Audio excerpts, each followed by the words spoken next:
உலகத்தில் அல்லாஹ் மனிதனை படைத்து அவனை பெருமைப்படுத்த வேண்டும் என்கிறதைத்தான் விரும்பினான். அல்லாவை பெருமைப்படுத்துவதற்குண்டான விதிமுறையையும் அவன் சொல்லி தந்தான். ஹஸரத் ரசூலுல்லாஹி ஸல்லல்லாஹு அலைஹி வஸல்லம் வாழ்ந்து காட்டினார்கள் அல்லாஹ்வுடைய பொருத்தம் எந்த முறையில் வாழ்ந்தால் கிடைக்கும் என்பது. இன்று மனு இச்சைக்கு முதலுரிமை கொடுத்து அல்லாஹ்வுடைய பொருத்தத்தை விட்டும் விரண்டோடக்கூடிய சமுதாயம் தான் உருவாகியிருக்கு. இன்று அல்லாஹ்வுக்கு எங்களுடைய உள்ளத்தில் எந்த அளவுக்கு இடம் இருக்கிறது, அவனுடைய சிந்தனைக்கு எவ்வளவு நாங்கள் நேரம் காலத்தை ஒதுக்கி இருக்கின்றோம்.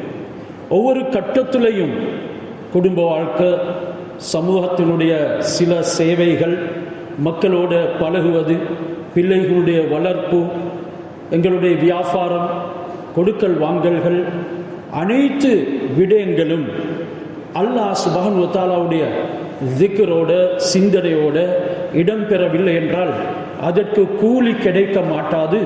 ஏனெனில் நாம் செய்யக்கூடிய இதே விடயங்களை மிருகங்களும் செய்கிறது.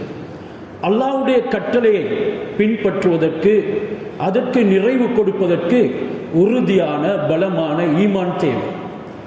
ஈமான் கொண்டாலும் அதனை புதுப்பித்துக் கொண்டே இருக்க வேண்டும் என்கிறது அல்லாஹ் சுப்ஹானஹு வ தஆலாவுடைய நியதியாக இருக்குது. மனிதனுடைய ஈமானுக்கு எந்த உத்தரவாதமும் கிடையாது. அது கூடும் குறையும், சில நேரம் பறிபோகும், முடியும். அதனை பாதுகாத்துக் கொள்வதற்கு அல்லாஹ் எந்த விதிமுறைகளை சொன்னானோ அதனை நானும் நீங்களும் கையாள வேண்டும்.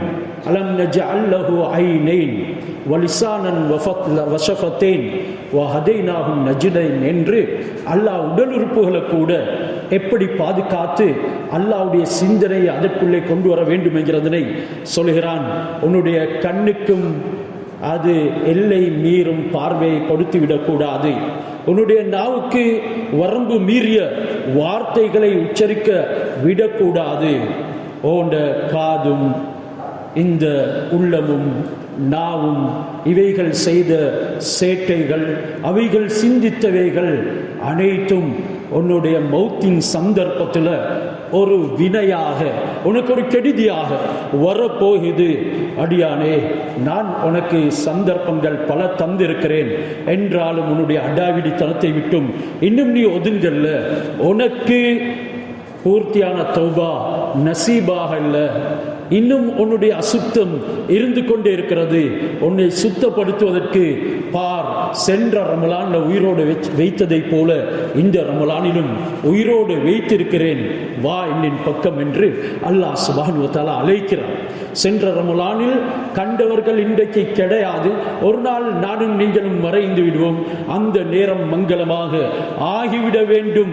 அதற்காக காலங்கள், நேரங்கள் அல்லாஹ் சுப்ஹானஹு வ தஆலாவுடைய வழிபாட்டிலும் அவனுடைய கட்டளைகளை நிறைவேற்றுவதும், அவன் எதனை தடுத்தானோ அதனை தடுத்து வாழ்வதும், எதனை ஏவினானோ அதனை நம்மால் முடிந்தவரை எடுத்து நடப்பதற்கும் முயற்சி செய்ய வேண்டும்.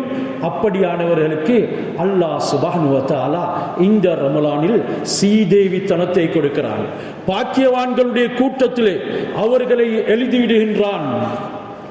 ஷாபானுடைய ஆரம்பத்திலேயே நாயகம் ஸல்லல்லாஹு அலைஹி வஸல்லம் அவர்கள் சஹாபாக்களுக்கு உபதேசம் செய்வார்கள். இன்ன ஹாத ஷஹ்ர கத் ஹதரக்கும், இந்த மாதம் உங்களுக்கு வந்திருக்கிறது. ஃபீஹி லைலத்துன் கைரும் மின் அல்ஃபி ஷஹர், இதுல ஒரு இரவு இருக்குது, அது 1000 மாதங்களை விடவும் சிறந்தது.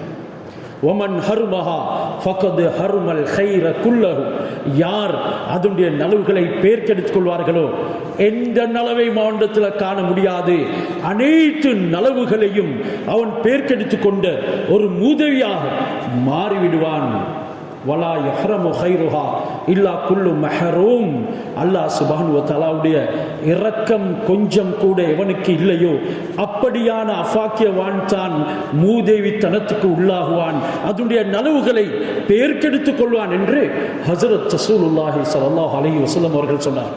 லைலத்துல் கத்ரை மறைத்ததின் விந்தை நானும் நீங்களும் அல்லாஹ் சுப்ஹானஹு வ தஆலாவின் உடைய வழிபாட்டில் பழக்கமுள்ளவர்களாக மாறிவிட வேண்டும் என்கிறதுக்காக ஒவ்வொரு நாளும் அதனை தேட வேண்டும் என்பதற்காக ரமலானுடைய ஆரம்பம் தொடுத்து தேடுங்கள், ஒற்றைப்படை இரவிலே தேடுங்கள், இறுதி 10 தேடுங்கள், அதிலும் ஒற்றைப்படையில் தேடுங்கள், முழு ரமலானிலும் தேடுங்கள் என்று பலவிதமான ஹதீஸ்கள் வந்திருக்கிறது.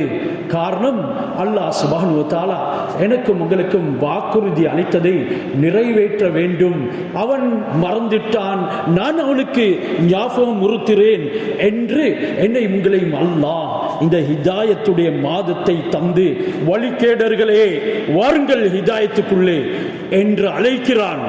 ஷஹ்ரு ரமதான், ரமலானுடைய மாதம் லேசான மாதம் அல்ல. அல்லதி உன்சில ஃபீஹில் குர்ஆன், குர்ஆன் இறக்கப்பட்ட மாதம். இது எங்களுக்கு தெரியும் தானே, இதில் என்ன பெரிய விஷயம் இருக்குது? ஈமான் இல்லாதவர்கள் அப்படித்தான் சிந்திப்பார்கள். அல்லாஹ் இதனை ரொம்பவும் உன்னிப்பாக ஆணித்தரமாக சொல்கிறான். இந்த ரமலானுடைய மாதத்தில் குர்ஆன் இறக்கப்பட்டது. எதற்காக? ஹுதல் லின்னாஸ், நேர்வழிக்காக, மனிதர்களுடைய நேர்வழிக்காக. ஏண்ட நேர்வழி, என்னுடைய வழிகேடு என்னுடைய உள்ளத்தில் கேட்டால் பதில் சொல்லும். நான் இந்த அளவுக்கு நேர்வழி உடையவனாக இருக்கிறேன். இன்று நாங்கள் எங்களுடைய நடைமுறைக்கு நாங்களே சரி போட்டுக் கொள்றது, எங்களுடைய தீனுக்கு, எங்களுடைய வாழ்க்கைக்கு, வியாபாரத்துக்கு, அனைத்து செயல்பாடுகளுக்கும் நாங்கள் கேள்வியை எழுப்பி அதற்கு ஒரு ரைட் உண்ட ஒரு கரெக்ஷனை போட்டுக்கொள்கிறோம், நிம்மதி அடைகிறோம் நான் சரி என்று. ஆனாலும் உண்மையான ஈமானோட, உண்மையான தக்வாவோட, ரமலான் உடைய பக்குவத்தோட, அது தன்னுடைய வாழ்க்கையில என்றும் மிளிர வேண்டும் என்ற எண்ணத்தோட செயல்படக்கூடியவர்களுக்கு தான் நீ இருக்கிறது நேர்வழியிலையா அல்லது வழிகேட்டிலையாங்கிறது தெரிய வரும். புழுதி நீங்கியதன் பின்னால்தான் நீ ஏறி இருக்கிறது ஒட்டகத்திலையா கழுதையிலையா என்று தெரிய வரும். கழுதையில ஏறியவன் கைசேதம் அடைவான். அல்லாஹ் சுப்ஹானஹு வ தஆலா ஒட்டகத்தில் ஏறியவனுக்கு சிந்திக்கும் சந்தர்ப்பத்தை கொடுப்பான். ஏன் கழுத? அதுக்கு உதாரணம் அல்லாஹ் கூறும் நேரத்தில் அது பொதி சுமப்பதற்கு மட்டும் தான் தகுதியானது. கமசிலில் ஹிமார் யஹ்மிலு அஸ்ஃபாரா, ஆரம்பத்துடையவர்களுக்கு நாங்கள் மார்க்கத்தினுடைய அறிவுகளை முன்வைத்தோம், வாழும் வழியை காட்டினோம். என்றாலும் அவர்கள் அதனை சுமக்கவில்லை. சுமந்தவர்களும் பொதி சுமந்த கழுதையை போல. இன்ன அன்கரல் அஸ்வாத்தில் அஸ்ஸௌத்துல் ஹமீர், பொதி சுமக்கும் கழுது சில நேரம் கனைக்கும், சப்தமிடும். அதே போன்று எங்களிடத்தில் இன்ஃபர்மேஷன் தெரிந்த ஒவ்வொருவரும் கோவித்துக் கொள்ளாதீங்க, நான் உதாரணத்துக்கு சொல்றேன், கழுதையை போலத்தான் இன்றைக்கு இன்ஃபர்மேஷன் இல்லாத யாருத்தான் இருக்கிறார்கள்? ஈமான் அல்லாதவர்களுக்கும் இன்ஃபர்மேஷன் இருக்குது, யஹூதிக்கு இருக்குது, நசாராக்களுக்கு இருக்குது, முஸ்லிம்களுக்கு இருக்குது, ஏத்திஸ்டுகளுக்கு, நாஸ்தியர்களுக்கு இருக்குது. ஏன்? அவர்கள் எல்லாருமே தகவல் தேடக்கூடியவர்கள். அதே போல நானும் நீங்களும் தகவல் தேடக்கூடியவர்களாக மாறிவிடுவோம் என்றால் பொதி சுமக்கும் கழுதைத்தான். அந்த அறிவு எந்த பயனும் அளிக்க மாட்டாது என்கிறத படைத்தவன் அல்லாஹ் குர்ஆனிலே குறிப்பிடுகின்றான். மனிதரே, இந்த மாதத்தில் ஹிதாயத்தை அடைந்துக்கோ. குர்ஆனை இறக்கினேன் ஹுதல் லின்னாஸ், உன்னுடைய நேர்வழிக்காக. வபையினாத்தின் மினல் ஹுதா வல் ஃபுர்கான், அதுல நேர்வழி எது, வழிகேடு எது, சத்தியம் அசத்தியம் அனைத்தையும் பையினாத், பயான் செய்யப்பட்டிருக்குது, ஆதாரபூர்வமாக உனக்கு முன்வைக்கப்பட்டிருக்குது. ஃபமன் ஷஹித மின்கும் ஷஹர், இந்த விளக்கம் உனக்கு கிடைக்க வேண்டுமா? ஹக்கு எது, பாத்தில் எது என்று புரிந்து வாழ்க்கையில பாக்கியத்தனத்தை உனக்கு உண்டாக்கி கொள்ள வேண்டுமா? குர்ஆன் இறக்கியது மாதம், அந்த மாதத்தினுடைய நலவுகள் சம்பூர்ணமாக சுவீகரிக்க வேண்டுமா? அந்த குர்ஆனுடைய ஆயத்துக்களை ஒவ்வொரு கட்டத்திலையும் அமல் செய்ய வேண்டுமா? முதல்ல நோன்பு நோட்டுக்கோ. இது ரப்பு குர்ஆன்ல சொல்கிறான். ஃபமன் ஷஹித மின்கும் ஷஹர், யார் இந்த மாதத்துல உயிரோடு இருக்கிறீங்களோ, காரணம் சொல்லாதீங்க, என் வேலை பழு அதிகமாக இருக்குது, நான் ஒரு லேபர் கூலிக்காரன், நான் சம்பாதித்தால் கஷ்டப்பட்டால் தான் என்னுடைய நாள் கழியும், நான் அந்நியவர்களிடத்தில் வேலை பார்க்கக்கூடியவன், என்னால நோன்பு பிடித்து கொண்டு இவைகளுக்கு ஈடு கொடுக்க முடியாது, விடந்தாவாதம் புரியாது. நீ உயிரோடு இருக்கிறாயா, ஆரோக்கியமாக இருக்கிறாயா, நோன்பை நோற்றுக்கொள். ஃபமன் ஷஹித மின்கும் ஷஹர் ஃபல்யஸம் வமன் கான மரீதன். உன்னுடைய ஆரோக்கியம் இல்லாமல் போயிட்டு நோயாளியாக இருக்கிறாய், வைத்தியர் சொல்லியிருக்கிறார் நோன்பு நோட்காதே, நோன்பு நோற்றால் உன்னுடைய உயிருக்கு ஆபத்து. அப்படியான ஒரு நிலைமை இருந்தால் வெறுமனே சீனி நோயின் காரணமாக நோன்பு நோக்காம இருக்கிறது மடத்தனம். வெறுமனே ஒரு கொலஸ்ட்ராலின் காரணமாக நோன்பை விடுவது ஒரு மடத்தனம். இன்று மாத்திரைகளை பாவித்துக் கொள்வதற்கு உண்டான விதிமுறைகள் தாராளமாக இருக்குது. ஆனாலும் கொஞ்சம் தாகத்தை பொறுக்க இயலாது, பொறுத்துக்கொள். நாளம் மறுமையில அருமை நாயகம் ஸல்லல்லாஹு அலைஹி வஸல்லம் அவர்களுடைய ஹவுலுல் கௌசர்ல அந்த நீர் அருந்த கொடுக்கப்படுவாய். ஹஜ்ரத் ஹாரிஸ் இப்னு மாலிக் ரலியல்லாஹு தஆலா அவர்கள் சொன்னார்கள், நான் ஈமானுடைய ஆழத்தை அடைந்துட்டேன், அதனுடைய உண்மையை அடைந்துட்டேன். அதில் பல காரணங்கள் ஒன்று சொன்னார்கள், அலுமாத்து நஹாரி வ அஸ்ஹர்து லைலி. பகல்ல நான் நோன்பு நோற்று என்னுடைய ரப்பின் திருப்திக்காக தாகத்தை சகித்தேன், பசியை சுமந்தேன். நான் இரவுல விழித்திருந்தேன். அந்த இரவுல விழித்திருக்கும் மாதம் இது. குர்ஆனோட விழித்திருங்க, தொழுகைகளோட விழித்திருங்க, நஃபிலான வணக்கங்களை அபரிமிதமாக செய்யுங்க, அடாவிடித்தனங்களை விடுங்க. இரவுல ஹராமான சட்டிங்க சம்பூர்ணமாக தலாக் கொடுத்து விடுங்க. உங்களுடைய ஸ்மார்ட் போன் உங்களை வழிகேட்டில் கொண்டு போகும் என்றால், உங்களுடைய காலங்கள் நேரங்களை வீணாக்கும் என்றால், முதலாவது தக்வா, அதனை விட்டு ஒதுங்கி விடுங்க. எது எங்களுடைய ரப்பை விட்டும் திசை திருப்புமோ அதை விட்டும் ஒதுங்கி விடுமாறு அருமை நாயகம் ஸல்லல்லாஹு அலைஹி வஸல்லம் சொல்லியிருக்கிறார்கள். அல்லாஹ்வும் சொல்லியிருக்கிறான், யாரெல்லாம் துனியாவில் கேவலமானவர்களாக கருதப்படக்கூடியவர்களாக இருக்கட்டும் என்றாலும் அல்லாஹ் உடைய விருப்பம் அவர்களோடு இணைந்திருக்கின்றது என்றால் நபி அவர்களோடு சேர்ந்து வாழுங்க என்று ஹஜ்ரத் ரசூலுல்லாஹி ஸல்லல்லாஹு அலைஹி வஸல்லம் அவர்களுக்கு அல்லாஹ் சுப்ஹானஹு வ தஆலா கூறினான். இன்று சிலருடைய விடயத்தில் நபியை முக்கியத்துவம் கொடுக்க பார்க்குறீங்க என்றாலும் காலையிலும் மாலையிலும் அல்லாஹ்வை ஞாபகப்படுத்தி அல்லாஹ்வுக்காக வேண்டி வாழக்கூடியவர்களை விட்டும் உங்களுடைய முகத்தை, உங்களுடைய பார்வையை, சிந்தனை கூட வேறு திசையில் ஆக்காதீங்க. அவர்களோடு சேர்ந்திருங்க. அவர்களோடு சேர்ந்திருப்பதற்கு ஹஜ்ரத் ரசூலுல்லாஹ் பாதத்தை எடுத்து வைத்தது மஸ்ஜிதின் பக்கம். அப்படியானவர்கள் மஸ்ஜிதில் தான் இருப்பார்கள். மஸ்ஜிதுடன் முஹப்பத் கொண்டவர்கள், ஆகிராவுடைய சிந்தனை உள்ளவர்கள், மஸ்ஜிதில் இருப்பவர்கள் தான் ஆரோக்கியம் அளிக்கப்படக்கூடியவர்கள். அவர்களைத்தான் மலாய்க்காமார்கள் வந்து சேமம் விசாரிப்பார்கள். மஸ்ஜிதில் உள்ளவர்களுக்கு தான் அல்லாஹ் வாழும் வழியை காட்டுறான். மஸ்ஜிதோட தொடர்பு உள்ளவர்களுக்கு தான் அல்லாஹ் கடன் சுமையை நீக்கிறான். இது ஒன்றுக்கும் ஹதீஸ் இருக்குது, சம்பவம் இருக்குது. அதையெல்லாம் நான் இங்க திரட்ட வரல, வெறுமனே ஒரு அறிவிப்பாக உங்களுக்கு சொல்கின்றேன். மஸ்ஜிதோட பிரியம் கொள்ளுங்க. யார் மஸ்ஜிதுக்கு போய் வருகிறார்களோ அவர்களுக்கு ஈமான் இருக்கிறது என்று சாட்சியம் சொல்லுங்க. இதற்காக மஸ்ஜிதுல இறுதி பத்திலாவது இந்த ரமலான் உடைய மாதத்துல இன்று பிறை பார்ப்பார்கள். பிறை கண்டால் நாங்கள் நோன்பு நோட்போம், அப்படி இல்லை என்றால் அடுத்த நாள் நிச்சயமாக ஷாபானுடைய 30 நாட்களும் பூர்த்தியாகும் பட்சத்தில் நாம் கட்டாயம் நோன்பு வைக்கவே வேண்டும். இந்த மஸ்ஜிதோட நபி ஸல்லல்லாஹு அலைஹி வஸல்லம் அவர்கள் எந்த அளவுக்கு முஹப்பத் கொண்டார்கள். சாட்சியம் சொல்லுங்க. அதனின் பக்கம் விரையக்கூடியவர்களுக்கு சாட்சியம் சொல்லுங்க. அவர்கள் தான் துனியாவில் அனுபவிக்கக்கூடியவர்கள், நாளை மறுமையிலும் அல்லாஹ்வுடைய வெகுமதிகளுக்கு சொந்தக்காரர்கள் என்கிறதனையும் உணர்த்தினார்கள் ஹஜ்ரத் ரசூலுல்லாஹி ஸல்லல்லாஹு அலைஹி வஸல்லம். இதனால இறுதி 10 வந்தா ஷத்த மஅஸரஹு, தன்னுடைய வேஷ்டியை இறுக்கமாக கட்டிக்கொள்வார்கள். இது ஒரு செய்கினை ரீதியாக சொல்லப்படுது.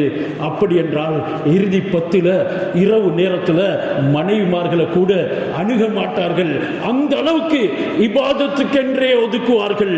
அந்த இபாதத்துக்குள்ள தௌபா இருந்தது, இஸ்திக்ஃபார் இருந்தது, ஜிக்ர் இருந்தது, அபரிமிதமான திலாவத் இருந்தது, அதுக்குள்ள சதகா இருந்தது, அதுக்குள்ள போதனைகள் இருந்தது, உள்ளங்களை தூய்மைப்படுத்துவது இருந்தது.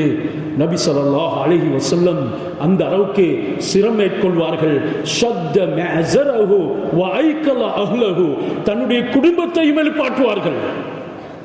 நானும் நீங்களும் எங்களுடைய நஃப்ஸுகளை கொஞ்சம் கட்டுப்படுத்தி அந்த இறுதி 10 எங்களுடைய குடும்பத்தையும் நேர்வழிப்படுத்துவதற்கு முயற்சி செய்யணும். இன்றைக்கு குடும்பத்தினுடைய நிலைமை எங்களுடைய அடாவடித்தனத்தின் காரணமாக மார்க்கத்தை பேசுறதுக்கு கூட ஒரு வழி கிடையாது என்று ஆகிவிட்டது. எத்தனையோ வீடுகளில் ஆகும் புதிய வஸ்து எது என்று கேட்டால் அது குர்ஆனாகத்தான் குர்ஆனாகத்தான் இருக்கும். ஏனெனில் விலைக்கு வாங்கி வந்து வைத்ததில் இருந்து அந்த குர்ஆனை தொட்டதே கிடையாது. மேலும் அதிகமாக தூசி படிந்திருக்கக்கூடிய வஸ்து எது என்று கேட்டா அதுவும் குர்ஆனாகத்தான் இருக்கும். சிலவங்க வருடத்துக்கு ஒரு முறைத்தான் அதனுடைய தூசி தட்டுறது. ஓதி பழக்கம் இல்ல, திலாவத்துடைய பழக்கம் இல்ல. அதனால பக்கராவா கூட 30 நாளும் நோம்புல குர்ஆனை முடிக்காத அளவுக்கு இடையில பக்கராவுல தங்கக்கூடியவர்கள், அனாமுல தங்கக்கூடியவர்கள், இன்னும் தௌபாவுல அந்த சூறாக்கு அப்பால் போகாதவர்களும் எங்களுக்கு மத்தியில் இருந்து கொண்டு தான் இருக்கிறார்கள். 40 நாளைக்கு ஒரு குர்ஆனை முடிக்காதவன் குர்ஆன் பதுவா செய்கின்றது என்றார்கள் ஹஜ்ரத் ரசூலுல்லாஹி ஸல்லல்லாஹு அலைஹி வஸல்லம். 7 மன்சில்கள் இருக்கிறது. சூரத்துல் ஃபாத்திஹாவுல இருந்து ஓதுங்கள் மாயிதா வரைக்கும் முடியும் வரைக்கும் ஒரு மன்சில். அனாம்ல தொடங்குங்க, தௌபா வரைக்கும் 2வது மன்சில் என்று 7 மன்சில்களை 7 நாளில் ஒரு குர்ஆனை ஓதி முடிப்பதற்கு முயற்சி செய்யுங்கள். முடியாமல் முடியும். சரளமாக ஓதக்கூடியவர்களுக்கு 20 நிமிடம் போதும் ஒரு ஜுஸு முடிப்பதற்கு. அவர்களுக்கு சிந்தனையோட ஓதலாம். உலமாக்கள் ஓதுவார்கள், ஹாஃபில்கள் அதைவிடவும் கொஞ்சம் வேகமாக ஓதுவார்கள். உலமாக்கள் 20 நிமிடத்தில், ஹாஃபில்கள் 20 நிமிடத்தில் அந்த கண்டெம்ப்ளேஷனோட அந்த சிந்தனையோட அதனை முடிப்பார்கள். அப்படி அல்லாதவர்கள் ஒரு அரை அவர்ல ஒரு ஜுஸுவை முடிக்கலாம். ஓதுவது சரளமாக முடியல. திக்கி திக்கியாவது ஓதுங்க, 2 மடங்கு கூலி கொடுக்கப்படும். உங்களுக்கு குர்ஆனுடைய ஷஃபாஅத் வேண்டுமா? இன்னல் குர்ஆன வஸ்ஸௌம் யஷ்ஃபாஅனி லில் அப்த். நோன்பு குர்ஆன் அல்லாஹ்விடத்தில் மன்றாடுது, யா அல்லாஹ் இந்த அடியார்களை நீ மன்னி. நோம்போடு அல்லாஹ் குர்ஆனை எல்லா இடத்திலையும் இணைத்திருக்கின்றான். ஏனெனில் குர்ஆனை தவிர வேறு எதுவும் நேரத்தை கழிக்கிறது கையில தழுவ கூடாது. வமன் அராத சாஹிபன் ஃபல்லாஹு யக்ஃபீஹி வமன் அராத மூனிசன் ஃபல் குர்ஆனு யக்ஃபீஹி. ஒரு நீண்ட ஹதீஸ்ல சொல்லப்படுது, யாருக்கு சோம்பல் நீக்குவதற்கு ஒரு சாதனம் தேவையோ அவருக்கு குர்ஆனே போதும். புனித குர்ஆனை நிதமும் தழுவுங்க. மொபைல் போனை எங்களுக்கு உழு இல்லாம தொடையிலும், குர்ஆனை அப்படி அடிக்கடி தொடையலாது. ஒருத்தர் சொன்னார், குர்ஆனை எனக்கு அப்படி தொடையலாது. அப்படி தொடையலும்னா நானும் அந்த குர்ஆனை அடிக்கடி ஓதுவேன். அப்படியானவர்களுக்கு ஒரு ஃபத்வா கொடுக்கப்படுது. அதாவது ஜனாபத் இல்லாத நேரத்தில் நீங்க மொபைல் போனை எடுத்து உங்களுடைய பிரயாணத்தில் மற்றும் உண்டான இடங்கள்ல அதனை ஓதலாம். தேவையில்லாத விடயங்கள்ல ஈடுபடுவதனை விடவும், அதுல ஸ்க்ரோல் பண்ணி வேறு விடயங்களை பார்க்கறதை விடவும் ஸ்க்ரோல் பண்ணுங்க. புனிதமிக்க குர்ஆனை டவுன்லோட் பண்ணி உழு இல்லாத நிலைமையிலும் ஓதலாம். என்றாலும் சில ஃபத்வாக்கள் பேணுதல், உழு இல்லாத நிலைமையில அந்த ஸ்கிரீன்ல வரக்கூடிய ஆயத்தை தொடாதீங்க. அதுல ஒரு எம்டி இடம் இருக்கும், அந்த இடத்தை வைத்து அதை ஸ்க்ரோல் பண்ணுங்க. சில நேரம் மேலைக்கு செய்ய முடியும், சில நேரம் அது ஒவ்வொரு பக்கத்துக்கு அனுப்ப முடியும். அந்த முறையில் ஒவ்வொரு முஸ்ஹப் அமைந்திருக்குது. உழு இல்லாத நிலைமையிலையும் குர்ஆனை ஓதுங்க. மொபைல் போன்ல அதுக்குண்டான தர்க்குகள் எப்படி ஓதின இடத்துல மீண்டும் ரீசியூம் பண்றது, ஆரம்பித்து ஓதுறது, அதனுடைய சூறாக்களுடைய விதம் கொடுக்கப்பட்டு இருக்குது. அதே போல ஜுசுக்களுடைய அமைப்புகள் கொடுக்கப்பட்டு இருக்குது. இப்படியாக காரணம் சொல்ல முடியாது நிதமும் குர்ஆனையே உச்சரித்துக் கொண்டு இருக்க வேண்டிய ஒரு மாதம். இரவு நேரத்திலையும் தூக்கம் விழித்தும் குர்ஆனை ஓதக்கூடியவர்களுக்கு நாளை மறுமையில ஷஃபாஅத் செய்யும். சொல்லும் இன்னி மனதுஹும் நௌம ஃபில் லைல், நான் இரவிலே இவனுடைய தூக்கத்தை தடுத்து வைத்திருந்தேன். யா அல்லாஹ், என்ற மன்றாட்டத்தை இவனுடைய விடயத்தில் கபூல் செய். தூங்கிறது தடை செய்யப்பட வேண்டும் புனிதமிக்க குர்ஆனோட. ஆனா இன்றைக்கு தூக்கம் தடை செய்யப்படுது ஹராமான நாடகங்களோட, தூக்கம் தடை செய்யப்படுது வெறுமனே வீண் பேச்சில், தூக்கம் தடை செய்யப்படுது ஹராமான சட்டிங்ல. இவைகள் அனைத்துக்கும் முற்றுப்புள்ளி வைக்க இல்ல. சென்ற ரமலான் என்ன மனுஷனாக்க இல்ல, அது என்ன ஒரு மிருகத்துடைய வடிவத்திலே விட்டுட்டு போனது. அதே போல இந்த ரமலானும் என்னை மிருகத்தினுடைய அமைப்புல தான் விடும். எனக்குள்ள தூய்மை வராது. அதே நிலைமையில நான் மௌத்தா போனால் நஷ்டவாளி ஆகிவிடுவேன் என்கிறதுல யாரும் மறந்து விடக்கூடாது. அல்லாஹ் ஆர்வம் ஊட்டுகிறான். சொல்கிறாங்க ஹஸரத் ரசூலுல்லாஹ், புகாரி முஸ்லிம்லே ஹதீஸ் பதிவாக்கப்பட்டிருக்கிறது. இதா தஹல ரமலான், ரமலான் உடைய மாதம் நுழைந்து விட்டால் ஃபுதிஹத் அப்வாபுல் ஜன்னா, ஜன்னத்துடைய வாயில்கள் திறக்கப்படுது. ஏனைய நாட்கள்ல பரிசுத்தமான ஆத்மா தூய்மை அடைந்து போனால்தான் அந்த வானத்தினுடைய வாயில்கள் திறந்து இறுதியில அல்லாஹ்வுடைய சன்னிதானத்துக்கு போயிட்டு ஸலாமுன் அலைக்கும் திபுத்தும் ஃபதுஹுலுஹா ஹாலிதீன், எல்லா விதமான சிரமங்களையும் சகித்து அசூசைகள்ல இருந்து பரிசுத்தம் அடைந்து தூய்மையாகிவிட்டங்க, நுழைஞ்ச சொர்க்கத்துக்கு என்று வாசல் அந்த நேரத்தில் தான் திறக்கப்படும். ஆனால் ரமலானில் ஆரம்பத்தில் இருந்தே அந்த வாசல் திறந்திருக்குது. நுழைந்து கொள்றவர்கள் யார் என்று கேள்வி கேட்கிறதை போல இருக்குது. வகுல்லிகத் அபுவாபுன் நீரான், நரகத்துடைய வாசல்கள் மூடப்பட்டு இருக்குது. வசுல்சிலத்து ஷயாத்தீன், ஒரு கெட்டவன் மரணித்தாலும் கூட நோம்புடைய காலத்தில் அவன் நரகத்துக்கு போக மாட்டான். அவனுக்கு கபர்ல கேள்வி கணக்கு இருக்க மாட்டாது. உங்களுடைய வேலையாட்களின் வேலை பளுவை கூட குறைத்து விடுங்கள். ரமலானில வீட்டில் உள்ளவர்கள் மனைவி மக்களுக்கும் ஓய்வு கொடுங்கள்.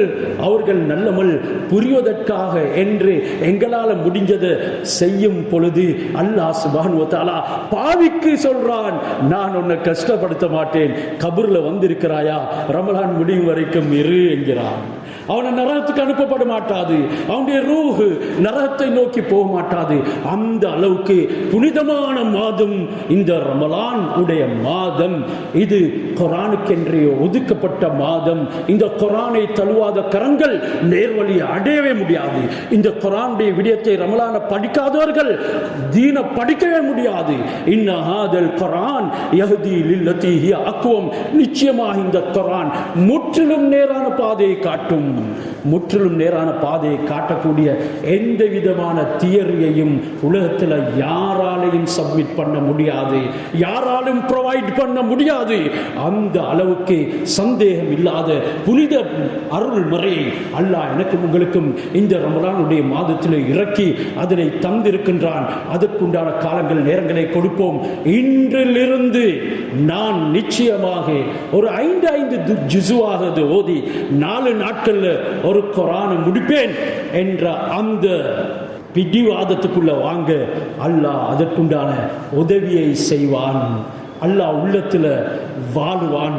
யார் குர்ஆனோட முஹப்பத் கொள்வார்களோ அல்லாஹ் அவர்களோட முஹப்பத் கொள்வான். ஏனெனில் குர்ஆன் அல்லாஹ்வுடைய கலாம், அது அல்லாஹ்வுடைய பேச்சு. அல்லாஹ்வுடைய பேசுறான் அடியான். பேசக்கூடியவனை அல்லாஹ் சமீபமாக்கி கொள்வானா இல்லையா? இதனால யார் யாருடையும் பேசி காலங்களை நேரங்களை கழிக்காம அல்லாஹ் சுப்ஹானஹு வ தஆலாவோட பேசுவோம். சோம்பல் நீக்கும் சாதனம் குர்ஆன். அதனால கொட்டாவி போகுதா, தௌபா செய்யுங்க. குர்ஆனை திறந்ததும் கொட்டாவி போகுது. தராவில வந்து நின்றாலே உடம்பெல்லாம் இல்லாத வருத்தத்தை எல்லாம் உருவாக்குது என்றால் நான் பாவி, எங்க ஈமான் சுத்தம் இல்லை, என்னிடத்தில் அல்லாஹ்வுடைய அச்சம் இல்லை. யா அல்லாஹ், இந்த மூதேவித்தனத்தில் என்னை வைத்து விடாதே, என்ன மன்னி, சுத்தமான கலப்பற்ற தௌபா உன்னிடத்தில் செய்கிறேன், என்ன இந்த புனிதமிக்க மாதத்தினுடைய நல்ல விடயங்களுக்காக தயார் பண்ணு, என்னுடைய உள்ளத்தை விரிவாக்கு என்று அல்லாஹ் இடத்துல துஆ கேட்கக்கூடியவர்களாக நாங்கள் மாறிவிட வேண்டும். எனவே சகோதரர்களே, இந்த ரமலான் எங்களை விட்டும் போகக்கூடிய நேரத்தில் ஒன்று ஹுஜ்ஜத்துல்லக் அவ் அலைக், குர்ஆன் இறக்கப்பட்டதன் காரணமாக குர்ஆனுக்கு தான் முதலிடம். அந்த குர்ஆன் ஒன்று எங்களுக்கு சாதகமாக இருக்கும் அல்லது பாதகமாக இருக்கும். வர் ரமலானு ஐலன் யஹ்தஸிமுஹு, ரமலானும் மறுமையில் அல்லாஹ் இடத்துல வாதிடும், சாதகமாக வாதிடக்கூடிய ரமலானாக இதனை நானும் நீங்களும் அமைக்க வேண்டும். மஸ்ஜிதில் என்னென்ன நிகழ்ச்சிகள் ஏற்பாடு செய்திருக்கின்றார்களோ அதில் முழுமையாக கலந்து கொள்ளுங்கள். நேரம் காலத்தோட மஸ்ஜிதுக்கு வாங்க. தராவீகை 20 ரக்காத் தொழுங்க. பாபு சலாத்து தராவீஹ் என்று பாடம், டைட்டில், டாபிக் ஏற்படுத்தப்பட்டு இருக்குது புகாரி ஷரீஃப்ல. தராவி தொழுகைங்கிறது வேற, இரவு கியாமுல் லைல் தொழுக அது தராவிக்கும் பேர் தான். இரவுல இஷாக்கு போறோம் இதெல்லாம் தொழுறோமோ அதுக்கு கியாமுல் லைல் என்று சொல்லலாம். என்றாலும் ரசூலுடைய வளமையான கியாமுல் லைல் அது தஹஜ்ஜுத். ரமலானுடைய காலத்திலேயும் ரமலான் இல்லாத காலத்திலேயும் 8 ரக்காத், வித்திரு 3 ரக்காத்தாக 11 ரக்காத்தாக அமைந்தது. எனவே அது வளமையில ரமலான்லையும் ரமலான் அல்லாத காலத்திலையும் தொழுதது. ரமலான்ல ஹஸரத் ரசூலுல்லாஹ் இமாம் ஜமாத்தாக சில 2-3 நாட்கள் மஸ்ஜிதுல 20 ரக்காத் தராவி தொழுவித்தாங்க. ஆதாரபூர்வமான ஹதீஸ் இருக்குது. அதன் பின்னால் இது ஃபர்லாக்கப்படுமோ என்று பயந்து தனிமையில வீட்டில் தொழுதாங்க. அந்த தராவி தொழுகை விடப்படக்கூடாது என்கிறதுக்காக வேண்டி ஹஸரத் உமர் ரலியல்லாஹு தஆலா அன்ஹு அவங்க உபை இப்னு கஅப் ரலியல்லாஹு தஆலா அன்ஹு அவர்களை இமாமாக வைத்து தமீமுத் தாரி ரலியல்லாஹு தஆலா அன்ஹு அவங்களை பெண்களுக்கு இமாமாக வைத்து தராவி 20 ரக்காத்தை தொழுவித்தார்கள். என்னுடைய உமர் எது செய்தாரோ அது என்னுடைய சுன்னத்தான். அல்லு அலைஹா பின் நவாஜித். அபூபக்கர், உமர், உஸ்மான், அலி ரலியல்லாஹு அன்ஹு இவங்க குலஃபாய் ராஷிதீன் எது செஞ்சாங்களோ அது என்னுடைய சுன்னத்து தான். அது ஆணித்தரமாக கடைவாய் பக்களால் பற்றி பிடித்துக்கோங்க என்று சொல்லப்பட்டிருக்கும் பொழுது நாங்கள் யகூதிகளுடைய மற்றும் உண்டான மார்க்கத்தின் விரோதிகளுடைய சதி திட்டங்களுக்கு இசைந்து எங்களுக்கு மத்தியில் பிளவுகள், எங்களுக்கு மத்தியில் சகோதர வாஞ்சைகளை இல்லாமாக்கிக் கொள்ளாமல் பாதுகாத்து கொள்ள வேண்டும். யாருக்கு விருப்பமோ தொழுங்க, தொழக்கூடியவங்களை தடுக்காதீங்க, சமூகத்தில் ஷைத்தானுக்கு இடம் வைக்காதீங்க. அல்லாஹ் சுப்ஹானஹு வ தஆலா எல்லா விடயத்திலையும் இந்த புனிதமிக்க ரமலானை பாதுகாக்கக்கூடியவர்களாக நம் அனைவரையும் ஆக்கியார்கள் புரிவானாக. எங்களுடைய துஆக்களை கபூல் செய்வானாக. புனிதமிக்க ரமலான் பலதை அடைந்தோம், இந்த வருடத்திலே உயிரோடு வைத்திருக்கிறாய் யா அல்லாஹ், பூர்த்தியாக நோக்கும் பாக்கியத்தை தந்தருள் புரிவாயாக. அதனுடைய நிபந்தனைகளை பேணக்கூடியவர்களாக ஆக்கியார்கள் புரிவாயாக. குர்ஆனுடையவர்களாக நம்மை ஆக்குவாயாக. அதனுடைய நேர் வழியில் நம்மை என்றும் நடத்தாட்டுவாயாக. நாளை மறுவில் அதனுடைய ஷஃபாத்தை பெற்றுத் தருவாயாக. உயர்தரமான ஜன்னத்தையுடைய வாயில்களை திறந்திருக்கக்கூடிய நேரத்தில் நீ எங்களை கைப்பற்றினால் எந்த தடையும் இல்லாமல் அதற்குள்ளே அடைக்கலம் வைப்பாயாக. எங்களுடைய துஆக்களை கபூல் செய்தார் புரிவாயாக. இறுதி நேரத்தை மங்களமாக ஆக்குவாயாக. வாஹிரு தவானா அனில் ஹம்துலில்லாஹி ரப்பில் ஆலமீன்.